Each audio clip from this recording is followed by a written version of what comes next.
Hey, what's up guys? So the new Fire King avatar Ganesha is now out on Yu-Gi-Oh! Pro, and I've seen a lot of people mess around with it.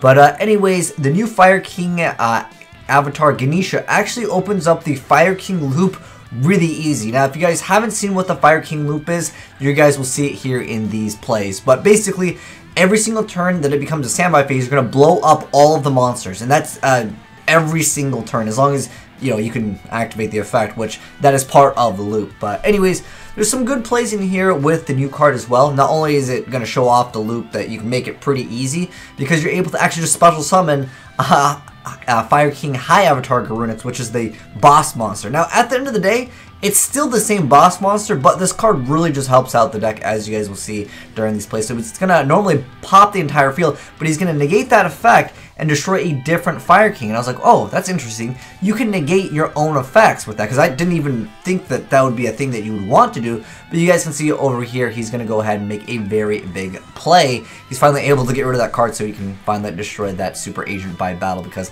I had one of the cards where it was equipped to it.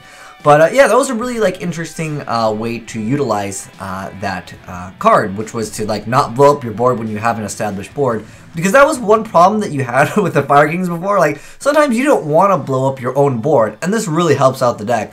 But at the end of the day, it's still the same deck. It's still the same boss monster, and it's a great boss monster. However, I feel like one problem Fire Kings have is they blow up the board for this one monster, and then if your opponent does anything to this card, normally when it is destroyed by battle and sent to the graveyard, you would special summon another Fire King monster. You also have some other cards that can kind of prevent you from dying, but for the most part, if it gets bounced back, if a Castell hits this card, a lot of times this deck doesn't really have that many options. So I think that that's one problem that the deck will definitely have. Now, in this play, you guys are going to see the field is going to get blown up so many times in this duel. But yeah, it's going to really be showing off the loop and how easy it is. Both of the players technically can do it really easy in this. So anyways, he's going to go ahead and negate that effect, and he's going to actually get rid of Barong, and then Barong will actually add a Fire King card from his deck to his hand. We see another, they're both playing the deck. Bottomless Trap Hole, really good against that deck because it banishes, so they won't be being destroyed inside of the graveyard, therefore can't get their effects. But anyways, he's going to negate that effect, and you'll see some combolicious plays over here. So he's going to go and attack into Ganesha, and then Ganesha is going to go ahead and attack directly over there. But the Fire King Island is a really important card in the deck. Because during main phase, you can destroy one monster in your hand. People were playing, at one point, they were playing this in Cosmos, I believe. Anyways, Garunix is going to go ahead and activate its effect, going to pop the entire board, and then Ganesha is then going to be summoned off of the High Garunix, and there's also technically a little baby one. This is just the regular Garunix, and this is High Garunix. That's what we're going to call them to shorten up their names. But like I said, you guys will see the loops over here really soon. But basically, what you do is you have two Garunix that need to activate their effect. So one of them gets summoned, and it blows up the field. And the other one is then getting summoned, and that card also gets blown up. So you see Garunix getting summoned, it's going to go ahead and activate its effect. And another Garunix is going to come out. The other one's going to just go pop the field. So next turn, guys, the player that's in the front is going to actually pop the board. I hope it's not too confusing. But nonetheless, basically just get two Avatar Garunix that can proc their effect. So one's going to destroy the other one. The other one's going to destroy that one. And then that one is actually the one that survives at the end of the day.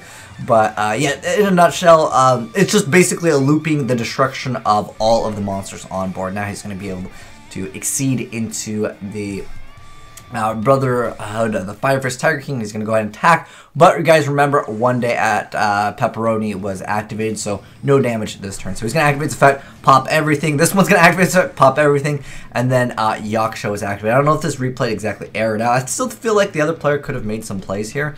But I guess that was pretty much it. I mean, there was technically still a Fire King Island, and the guy was on the Garunix. But I just want to showcase off the loops. It's really easy to pull off when you happen to have access to easily just being able to destroy whatever you want. And then you have Fire King Island, which in addition can add another Fire King card. So I think the deck's relatively consistent. So now that you guys have seen it in action, I don't want to say this is an optimal build though, but I want to give a shout out to Teriyaki for giving me this build over here. It's basically the core of the deck. I want to say we should probably drop the barriers and the strikes, because I want to say that this deck is probably going to be a deck that people want to play if they're a budget player. because I think the deck, it's decent. It definitely is. You can even mix some like the True Kings, and I think you got kind of a mix-up of certain things in the deck as well.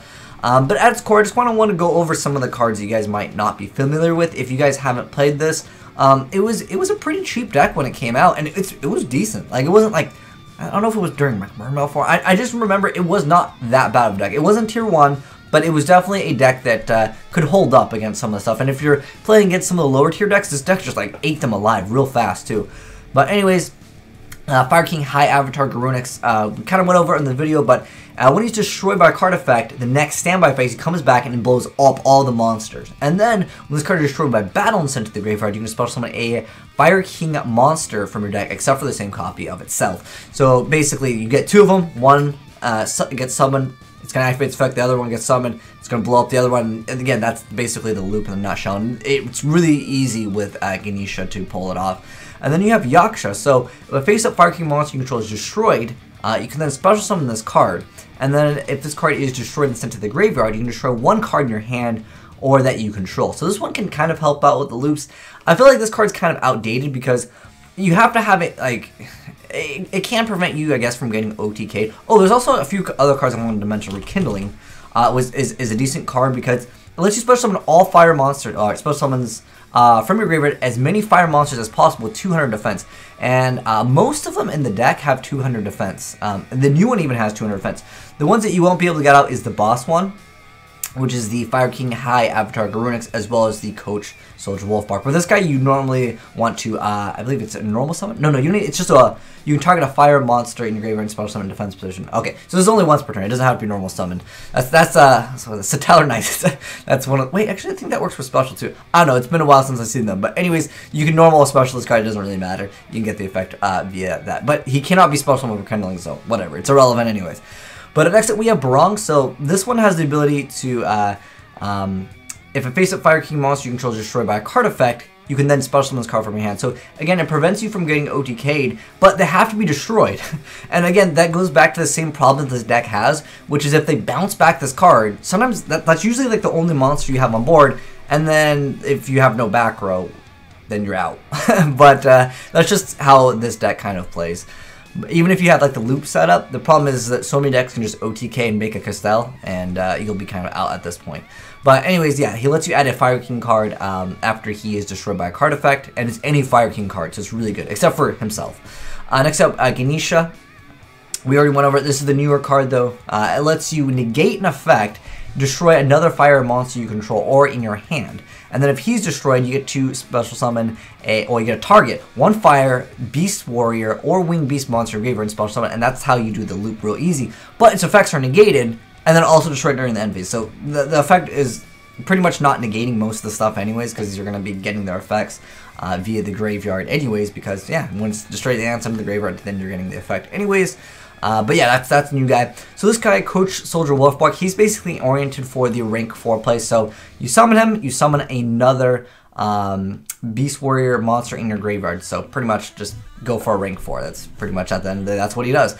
Next up, we have 3 copies of Garunix. So this one lets you special summon this card again if they are destroyed, and if this card in your possession is destroyed by an opponent's card, either by battle or by card effect and sent to your graveyard, you can special summon a Fire King Avatar monster. So this one lets you get your babies.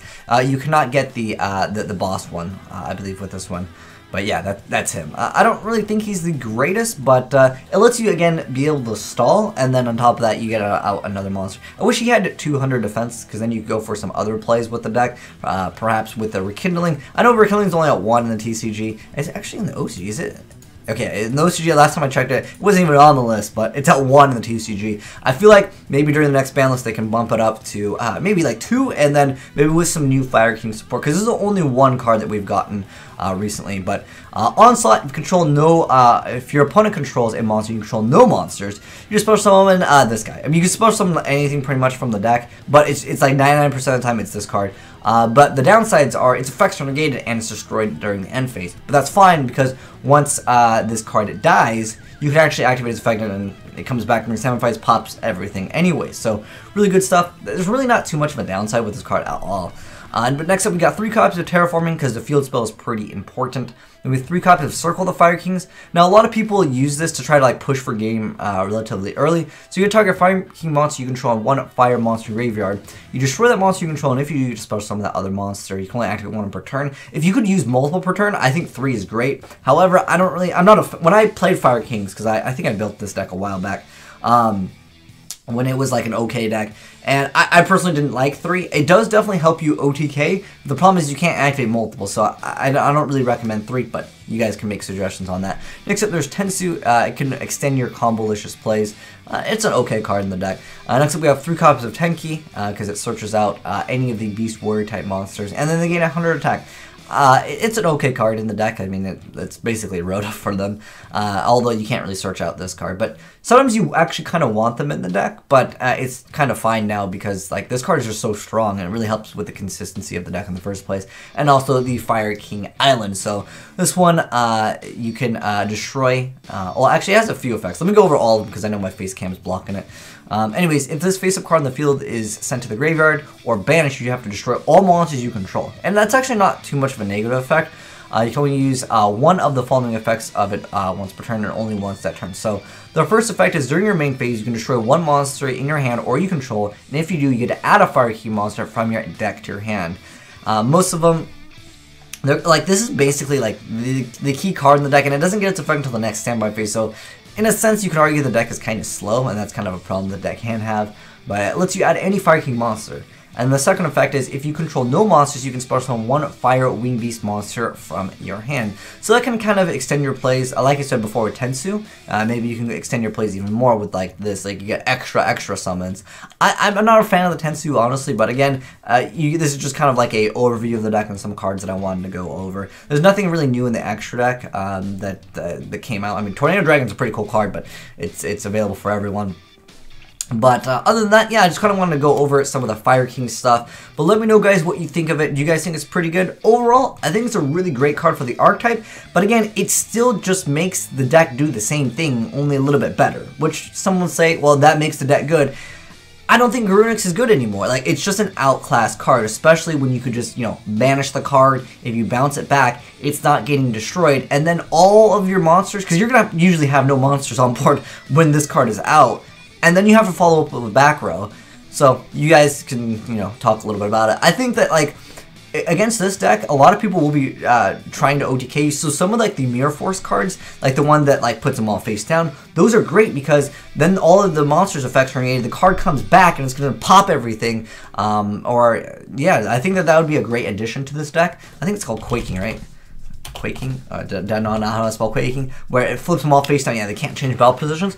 I think this would be an excellent card for the deck because, again, it's negating the effects, and if your opponent is playing against this deck, a lot of times they'll be tempted to OTK you because this deck in a grind game, which, you know, grind games, they happen once in a while still in this day and age, but it's going to be really strong in a grind game deck. But especially against Link summons, when you just pop everything, the only problem is there's going to be, like, you know, Firewall Dragon, other things, but for the most part, I think it's a relatively strong deck against some of the lower tier decks, but I don't think it can hold up. But you guys can talk about the comment section below. Do you guys think this deck will be good against Link decks? Because again, remember, you're popping everything, and you can technically do really easy loops with this. It's really easy to get double of these now. But at the end of the day, you still rely off Garunix, and this is probably going to be the only monster, and they're probably not going to destroy it, so you're probably going to get OTK'd. But play Quaking Mirror Force, I'd max this out, honestly, if I was playing this deck. But anyways, you guys can make your suggestions down below in the comment section below. But anyways, boys, thanks for watching, and shout out to Teriyaki for hooking me up with the builds and the plays. But thanks for watching, guys, and I'm signing out. And if you're new to the channel, make sure you drop a like and a subscribe button to the channel for more of the new Yu-Gi-Oh cards in action.